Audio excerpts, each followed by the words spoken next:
conversationalists? I'm Bandon Lu. Welcome to To Be Seen for another comic conversation. In recent news, it was announced that Ryan Coogler would be leading his first television project, expanding on the vision he helped bring to the silver screen in Black Panther with World of Wakanda. Black Panther was an optical treat with brilliant design elements represented in set and in costume. It makes me wonder what exactly the Marvel Cinematic Universe has in store for us when we take off on our one-way trip to the nation with the world's largest supplier of vibranium. There's five things I hope to see from World of Wakanda, and here they are. Number 5. Achevi. Man, I hope I'm pronouncing that name right. You know, I've mentioned him in the past. We did a Black Panther episode before, and I still don't know if I'm pronouncing his name right, but I hope we see him. And if he's there on screen, I'm sure I will hear a proper pronunciation of his name for the first time ever. But in 1998, Christopher Priest was tasked with the mission of making the Black Panther cool. I mean, it's hard to believe there was a time when he wasn't cool, but he wasn't, and Christopher Priest was responsible for making this happen. It was his mission to reboot the Black Panther, and he remodeled the design of T'Challa and envisioned the hero as a Batman-like character. But every Batman needs a Joker, and Achevi served as one of T'Challa's main antagonists. Armed with a huge grin and a hand puppet, Achevi enters Wakanda as a political influencer, stirring the anger of refugees on the outskirts of Wakanda, and has almost successfully staged a coup. After the Thanos snap, I imagine Wakandan government is in disarray, and I can definitely see political figures try to get an upper hand of the vibranium-rich country. In the meantime, yeah, Achevi, that is number 5. Let's move on to number 4. The Techno Jungle. Wakanda looks beautiful, and from the bits and pieces we've seen of it, the series will allow us to see so much more, and I couldn't be more excited about that. But one of the things I hope to see isn't something that would be visible from the outside. But it may have been teased already. The Techno Jungle. In comics, the Techno Jungle serves as T'Challa's secret hideaway in the heart of Wakanda. A maze of fiber optic cable and cybernetics and trapdoors leading to key areas in the capital. A place where T'Challa could escape the politics of his country while also being able to keep an eye on Wakanda, continuing to control and influence matters from a distance. I've already previously said that T'Challa was modeled to be like a Batman-like character when revisioned by Christopher Priest, and I guess the Techno Jungle could also serve as like his Bat Cave. And even though we've seen Shuri's lab already serve as a place of scientific operation, we've also gotten a glimpse of the underground of Wakanda. The maglev train system definitely gave us a little, glimpse of what lies beneath the surface of Wakanda. And I think there's definitely room for exploration and expansion, and I'd really be interested in seeing what goes on down there. I think that'd be fun. Yeah, let's move on. Number 3, Malice. Malice would be an interesting character to see in the MCU because technically we've already seen her. In comics, Malice is a former member of the Dora Milaje who becomes obsessed with T'Challa and believes he is in love with her. And, you might know her by another name, Nakia, who we've seen in the movie already, played by Lupita Nyong'o. It seems really unlikely to me that we would see Lupita make this character development, especially after the passing of Chadwick Boseman. There are even those claiming that they would like to see Lupita serve as the chief of the Panther clan herself. I think that'd be cool. She definitely has the star power. She can absolutely do it. Lupita as the it'd be a nice twist, because I think a lot of people were expecting Shuri. I'm expecting Shuri, and my second thought was that maybe M'Baku could do it. And there's even some who definitely said like they want to see Killmonger come back. But it was recently pointed out to me that Lupita could do it, and it's like, wow, this is brilliant. Why didn't I think of that?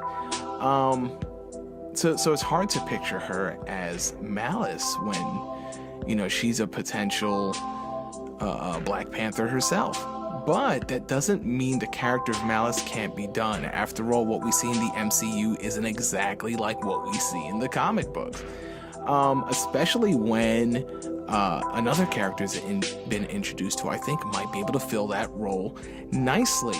Another member of the Dora Milaje, her name is Ayo, and she's played by Florence Kasumba. And I think that she doesn't get the same amount of limelight and adoration from fans that other characters from the movie have received, partially because, well, she hasn't had so many speaking lines, but she's kicked ass. She's kicked ass. So it's very possible that having her take the place of Malice would be a dope way for Florence to get some spotlight shined on her. Also, the character Ayo has her own rebellious streak in the comics, as she is one of the Midnight Angels from the comic book series.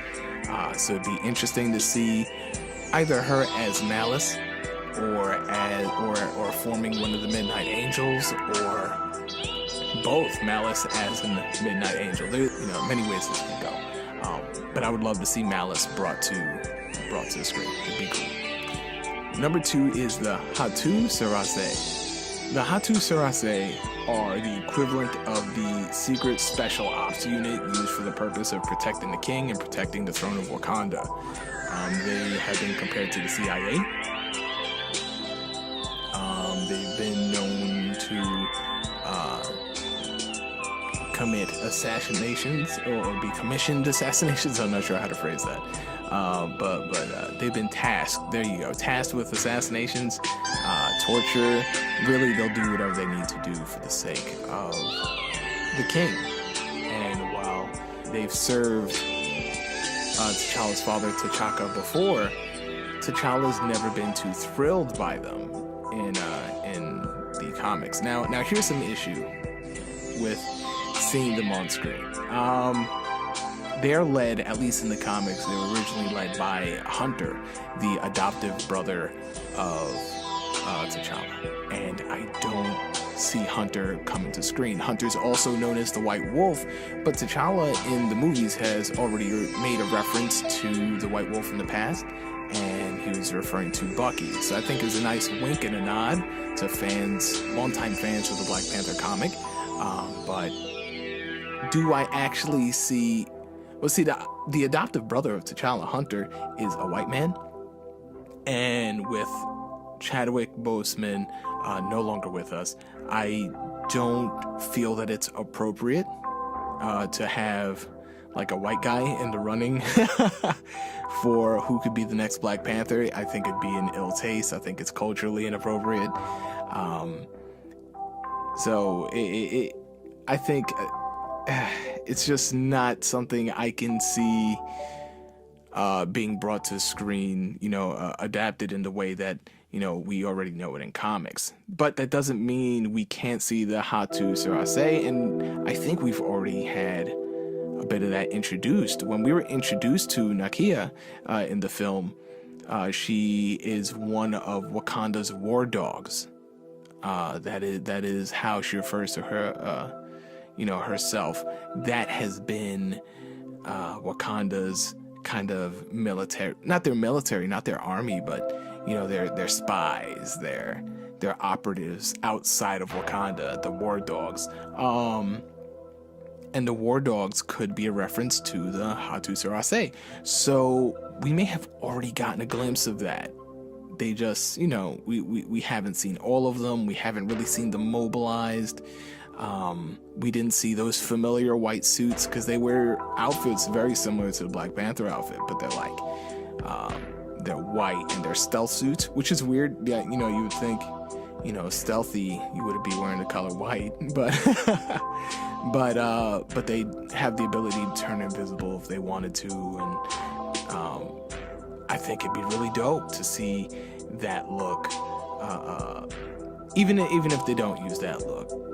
But it would be interesting to see these war dogs, so to speak, make an appearance. And I'd love to hear the name just to be like, aha, yes, the war dogs are the Hatus, I say.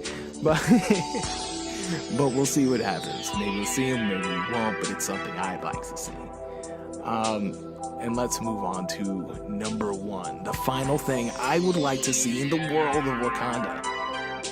And that is the Necropolis.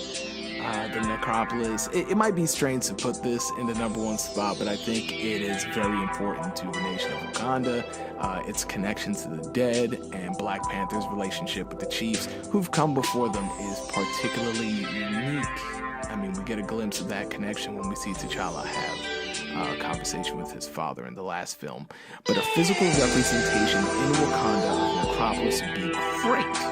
I mean, it's such a key place of power. Some villains who you might expect to see challenging the Sorcerer or Doctor Strange, like Mephisto or Nightmare, are drawn to Necropolis because of, it's a source of power for them.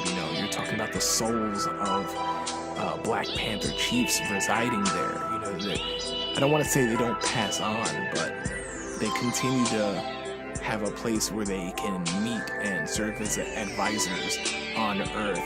And I don't want to call it limbo, but it is definitely a place of supernatural power that seems to draw some of the most powerful entities, villains, and to not have it represented in Wakanda at all seems just like a loss.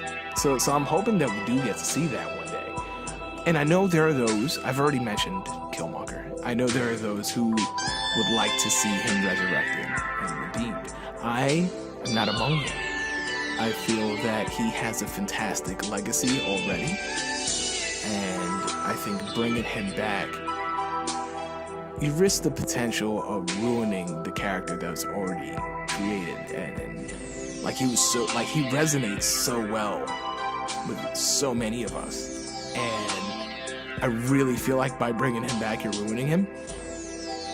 But if there was an opportunity for him to be resurrected, or even not resurrected, but just to make an appearance in general without the use of flashbacks or, actually having a current day presence, I can see Killmonger showing up in the Necropolis, because the Necropolis, it's not like all the dead show up there.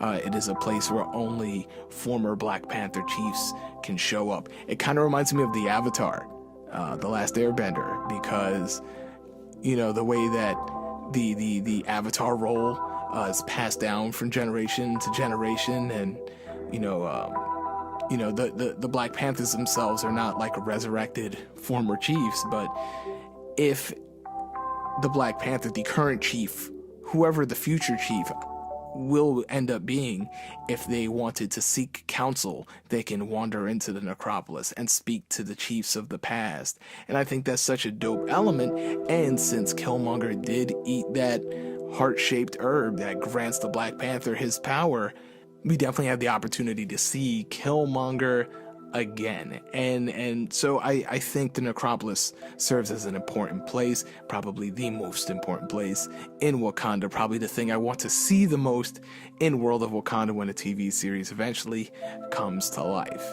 Okay, that's it. Those are the 5 things I'd love to see in Ryan Coogler's Wakanda series. I know there's a lot of people and places that I could have mentioned that I missed. So you tell me what you want to say. what you want to see. Who do you want to see? Are you a fan of Queen Divine Justice? Or maybe you want to see Claw in his pink embodiment of sound form? Perhaps a cameo by Storm is really what you have your heart set on?